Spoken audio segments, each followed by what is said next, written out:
Hello guys. सो आज मैं इस वीडियो में NICLAO के जो मेंस है उसका सेल्फ एनालिसिस देने वाला हूँ।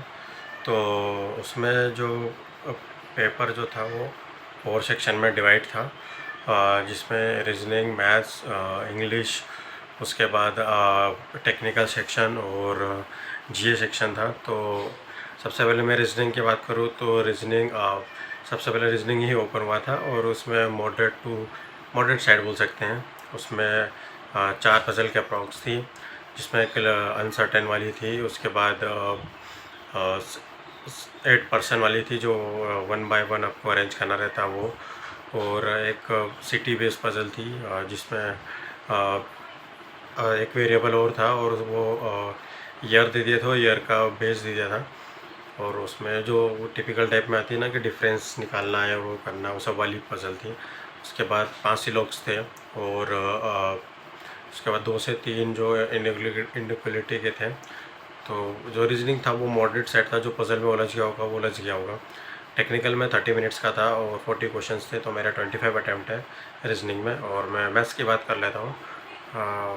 तो मैथ्स में जो मेरा अटैम्प्ट है 16 है, उसमें जो क्वेश्चंस जो थे रॉन्ग नंबर सीरीज थी 5। उसके बाद एक पेन और बुक को लेकर एक पाई चार्ट आया था, जिसमें 2 पाई चार्ट थे, है ना। इसमें पहले पाई चार्ट में 3 वैल्यू दी थी, ABCDEF करके, जिसमें से ए की वैल्यू नहीं दी थी। टोटल मतलब पेन और बुक का दे दिया था स्टेशनरी में।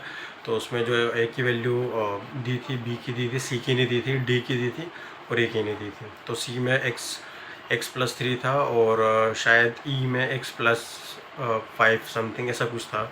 तो उसमें आपको वैल्यू निकालनी थी।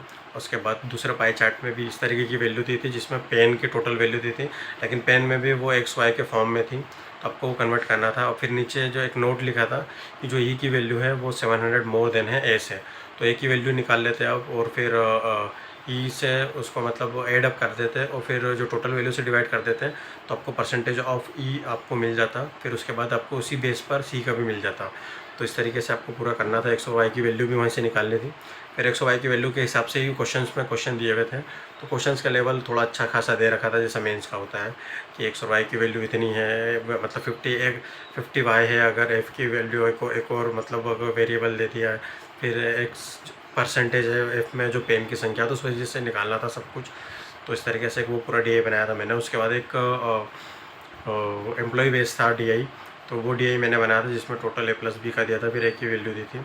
तो वो एक मैंने बनाया था मतलब एम्प्लॉय बेस। उसके बाद 5 to 6 जो अप्रॉक्सीमेशन थे, तो वो बनाया था मैंने। तो ये टोटल मेरे 16 क्वेश्चन मैंने अटैम्प्ट करे राउंड नंबर। बाकी मैं देख नहीं पाया, 2 के स्लेट थे शायद उसमें, और बाकी मिसलेनियस टाइप में थे। तो पेपर का लेवल थोड़ा सा मॉडरेट से अप था थोड़ा सा, है ना। तो काफ़ी सारे कैंडिडेट के अटैम्प्ट 24 के आसपास भी हैं, 23, 24 इस तरीके से। तो ये पूरा मैथ्स का सेक्शन रहा था।